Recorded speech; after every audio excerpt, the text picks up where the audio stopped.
বিএনপির 3টি অঙ্গ সংগঠন যৌথভাবে আজ রোববার ঢাকায় ভারতীয় হাইকমিশন অভিমুখে প্রতিবাদী পদযাত্রা ও স্মারকলিপি প্রদান করবে। ভারতের ত্রিপুরা রাজ্যের আগরতলায় বাংলাদেশের সহকারী হাইকমিশনে হামলা ও জাতীয় পতাকা অবমাননা এবং সাম্প্রদায়িক দাঙ্গা সৃষ্টির অপচেষ্টার প্রতিবাদে বিএনপির অঙ্গ সংগঠন জাতীয়তাবাদী ছাত্রদল, যুবদল ও স্বেচ্ছাসেবক দল যৌথভাবে এই কর্মসূচির ডাক দিয়েছে।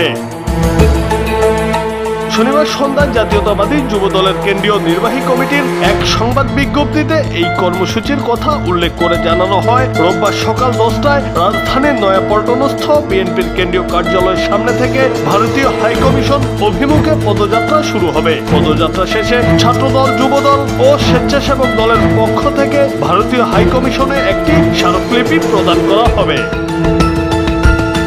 এর আগে শনিবার সকালে নয়াপল্টনে জাতীয়তাবাদী যুবদল, স্বেচ্ছাসেবক দল ও ছাত্র দলের এক যৌথ সভা থেকে এই কর্মসূচি পালনের সিদ্ধান্ত আসে।